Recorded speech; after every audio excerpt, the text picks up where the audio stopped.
Assalamualaikum warahmatullahi wabarakatuh. Kami dari kelompok 10 akan mempresentasikan hasil diskusi kami mengenai materi problematika pembelajaran lintas budaya di Indonesia. Kelompok kami beranggotakan Yoga Pradana, Aziza Amini, dan juga Dewi Widiawati. Yang pertama, kita akan membahas mengenai teori kambing hitam atau yang juga disebut dengan scapegoating. Teori kambing hitam mengemukakan jika individu tidak bisa menerima perlakuan tertentu yang tidak adil, maka perlakuan itu dapat ditangguhkan kepada orang lain. Kambing hitam mengacu pada proses di mana seseorang atau kelompok tidak adil disalahkan untuk sesuatu yang mereka tidak lakukan, sebagaimana hasilnya, sumber sebenarnya dari masalah ini baik pernah melihat atau sengaja diabaikan.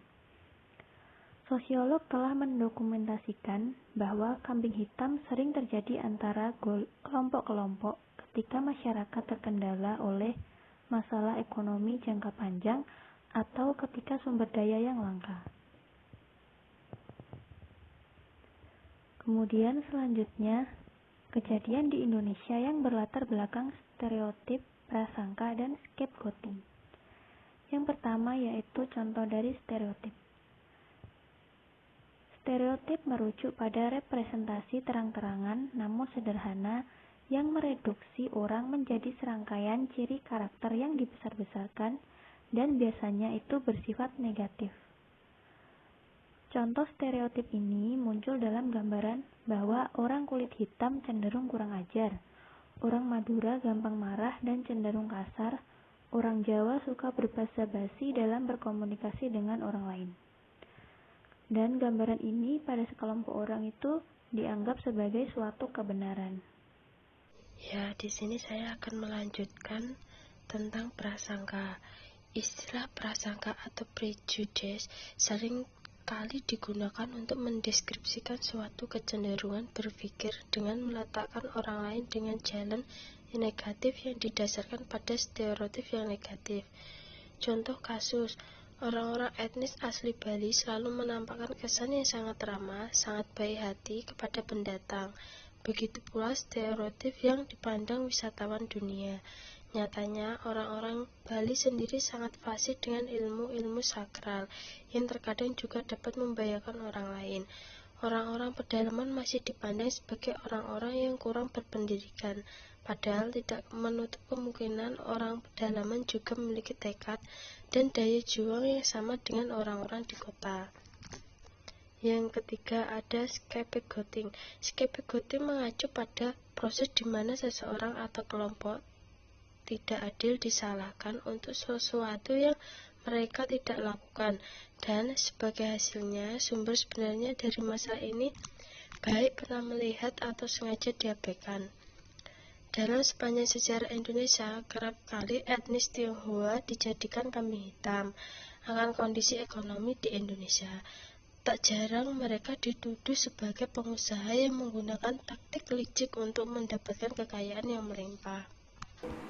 Selanjutnya, analisis berbagai kejadian di tanah air yang berlatar belakang multikultur. Indonesia merupakan negara yang beragama.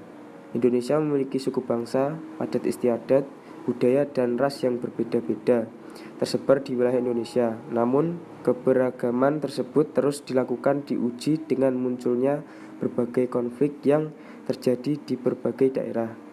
Dari jumlah kasus tersebut, sebanyak 65% berlatar belakang agama.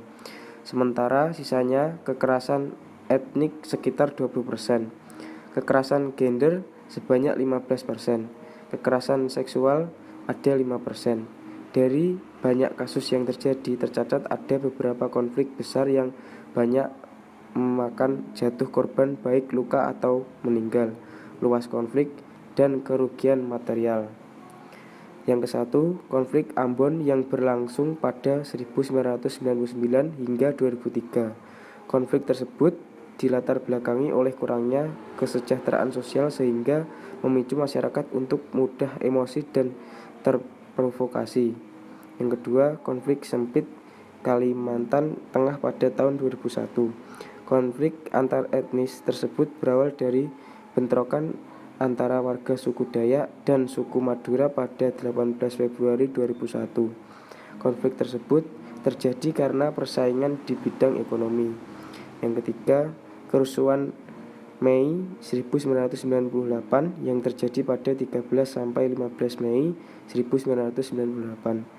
Kerusuhan tersebut dilatar belakangi terpilihnya kembali Soeharto sebagai presiden pada 99 Maret 1998 serta faktor ekonomi dan kesejahteraan sosial. Ditinjau dari latar belakang beberapa konflik tersebut, permasalahan yang timbul adalah akibat dari isu kesejahteraan.